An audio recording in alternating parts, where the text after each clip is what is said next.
Little ones are wonderful. They don't have the filters and screens that we do. So here it comes, right out. And it makes it just delightful to hear them. We come this morning to a passage in John's Gospel, chapter 11, dealing with Lazarus. It's a time when Jesus faces a family with an immediate loss of death. And we watch him handling that situation in a careful, intentional way, but also a difficult way. So we'll begin now with chapter 11. And it's a long read because really it's not a passage you want to chop up a lot. So chapter 11, beginning with verse 1. Now a certain man was ill, Lazarus of Bethany, the village of Mary and her sister Martha. It was Mary who anointed the Lord with ointment and wiped his feet with her hair, whose brother Lazarus was ill. So the sisters sent to him, saying, Lord, he whom you love is ill. But when Jesus heard it, he said, this illness is not going to lead to death. It's for the glory of God, so the Son of God may be glorified through it. Now Jesus loved Martha and her sister and Lazarus. Therefore, when he heard that Lazarus was ill, he stayed 2 days longer in the place where he was. And then after this, he said to his disciples, let's go to Judea again. The disciples said to him, Rabbi, the Jews were just now trying to stone you there, and you're going there again? Jesus answered, are there not 12 hours in the day? If anybody walks in the day, he doesn't stumble, because he sees the light of this world. But if anyone walks in the night, he stumbles, because the light is not in him. Now after saying these things, he said to them, our friend Lazarus has fallen asleep, but I go to wake him up. The disciples said, Lord, if he's fallen asleep, he's going to get better. Now, Jesus had spoken of his death, but they thought he meant taking rest in sleep. Then Jesus told them straightforwardly, plainly, Lazarus has died, and for your sake, I'm glad I was not there, so you may believe. But let's go to him. So Thomas, called the twin, said to his fellow disciples, let's go as well, so we can die with him. Now when Jesus came, he found that Lazarus had already been in the tomb 4 days. Bethany was near Jerusalem, about 2 miles off, and many of the Jews had come to Martha and Mary to console them regarding their brother. So when Martha heard that Jesus was coming, she went and met him, but Mary remained seated in the house. Martha said to Jesus, Lord, if you'd been here, my brother would not have died. But even now I know that whatever you ask of God, God will give you. And Jesus said to her, your brother will rise again. Martha said to him, I know he'll rise again at the resurrection on the last day. Jesus said to her, I am the resurrection and the life. Whoever believes in me, though he die, yet shall he live. And everyone who lives and believes in me shall never die. Do you believe this? And she said to him, yes, Lord. I believe that you are the Christ, the Son of God, who is coming into the world.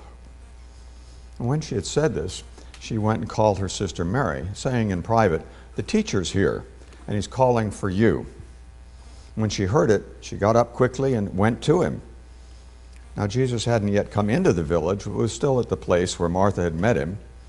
And when the Jews who were with her in the house, consoling her, saw Mary get up quickly and go out, they followed her, supposing that she was going to the tomb to weep there. Now when Mary came to where Jesus was and saw him, she fell at his feet, saying to him, Lord, if you had been here, my brother would not have died. When Jesus saw her weeping, and the Jews who had come with her also weeping, he was deeply moved in his spirit and deeply troubled. And he said, where have you laid him? And they said, Lord, come see. Jesus sobbed. So the Jews said, see how he loved him. Some of them said, couldn't he who opened the eyes of the blind man have kept this man from dying as well? And then Jesus deeply moved again, came to the tomb. It was a cave, and a stone lay against it. Jesus said, "Take away the stone." Martha, the sister of the dead man, said to him, "Lord, by this time it's going to smell. He's been dead for 4 days." Jesus said to her, "Did I not tell you, if you believed, you would see the glory of God?" So they took the stone away. Jesus lifted up his eyes and said, "Father, I thank you that you've heard me.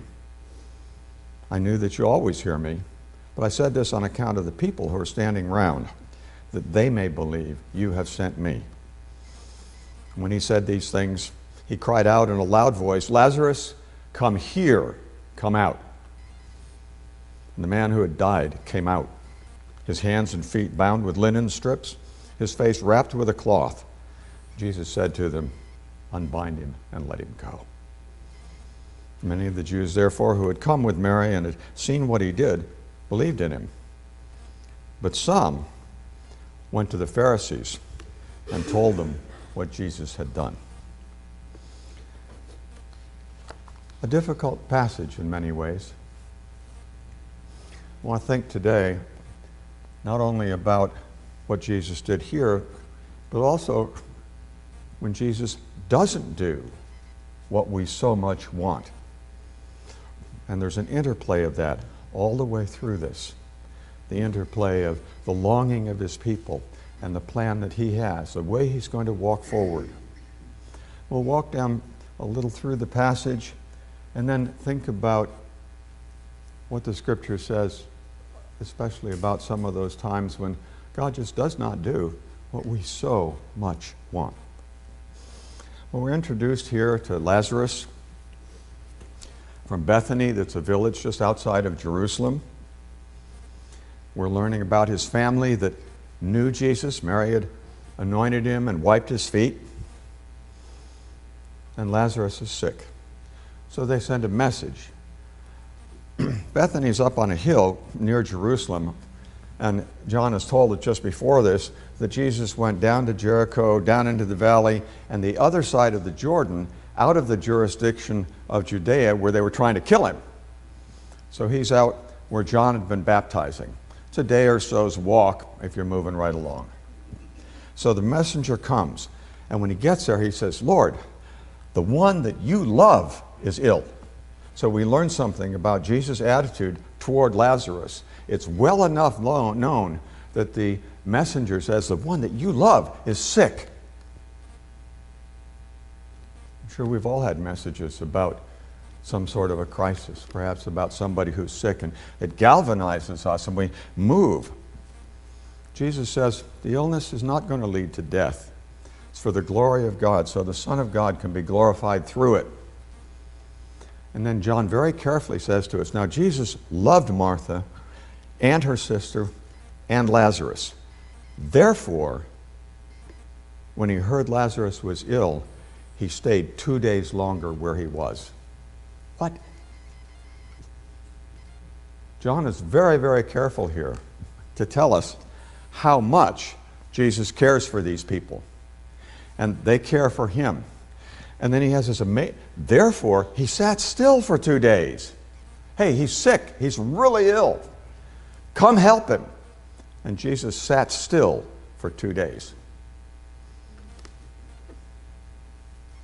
Why did he do that? The text actually does help us to understand that. So after the couple of days, he said to the disciples, let's go back to Judea again. And they know what it's like back there. They know they tried to kill him. They said, look, you know, they were just trying to kill you there. Do you really want to go back? Now, it's amazing how candid they are. He says, let's go back. And they say, really? Do you want to do that? They're going to kill you there.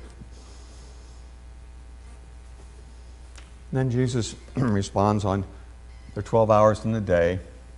If you walk in the light, you don't stumble. He's looking at their appointed times. And actually, a Jewish day had set hours. So the day was appointed 12 hours. The day, in fact, would get longer and shorter according to how much light there was. But when the sun's there, it's one set of hours. When it's there, it's the middle of the day. When it's there, at the bottom. The day is appointed, and you walk in it. If you walk in the appointed day, you're all right. Then he says, well, our friend Lazarus has fallen asleep. that was a euphemism that the Jews used both for what you do at night and for dying. So Jesus says, well, Lazarus has fallen asleep. Let's go wake him up. It's a day's walk. The disciples say, well, if he's fallen asleep, hey, he's past the crisis, he's going to rest, he's going to get better, we don't have to go to Judea. They're explaining to him why you don't have to do this. Jesus understands the day a little differently. Then he says plainly, now Lazarus is dead. It's not the sleep of nighttime to wake in the morning. Lazarus is dead. And for your sake, I'm glad I wasn't there. And you want to reflect on that again. He sits for 2 days, and he says to the disciples, for your sake, I'm glad I was not there. I wonder how that would play for Mary and Martha. How about Lazarus, who's that kind of sick? And Jesus says, I'm glad, for your sake, I wasn't there, so that you may believe. Jesus has a plan for what's going to happen in this situation, and he understands it well. Then he says, let's go to him. And Thomas is wonderful. We know him as doubting, but he's also loyal. He says, well, let's go with him, and we'll get stoned too. They'll kill all of us. We could say that ironically, but he didn't see it as ironic. That he's going, they're going to stone him. All right, let's go too. That's a huge statement. And so they walk. It's about a day's walk. I'd love to know what they talked about in that. But they get to Bethany. And as they're walking up to the hill, the sister learns Jesus is coming, and John carefully tells us he'd been in the tomb 4 days, Lazarus had. So what is it about 4 days? Well, it's kind of interesting, actually. Jewish legend, custom, said that the soul of a dead person kind of hangs around for 3 days, hoping to get back in. But then it's done. And we're explicitly and carefully told Lazarus was dead 4 days when Jesus got there. Does that help you any, by the way, on he sat still for 2 days? It's a day for them to get to tell him he's sick. Jesus spends 2 more days, walks back, and Lazarus is dead for 4. Lazarus died about the time the messenger got to Jesus. He was not unaware of Lazarus' illness. He was not, I won't help him. He's not, I'm too late. Sometimes God calls his people to very difficult places. So he gets there. Lazarus is 4 days in. And the Jews have come to console the sisters who suddenly lost their brother who lived with them and who will have been a major source of all their income. They're suddenly left potentially destitute. And they're sobbing. Wailing, actually, is the text, and the friends with them. And Martha comes out and speaks in a way that's really fascinating. Says, Lord, if you'd been here, my brother wouldn't have died. I get it. I'm so sorry he's not here. You weren't here. If you'd been here, you heal people, you could have saved them, but we didn't get there in time, and he's dead. But she has another line that she doesn't quite dare say. But I know God would do anything you ask. I wonder what she's hinting at, what she's quietly asking for.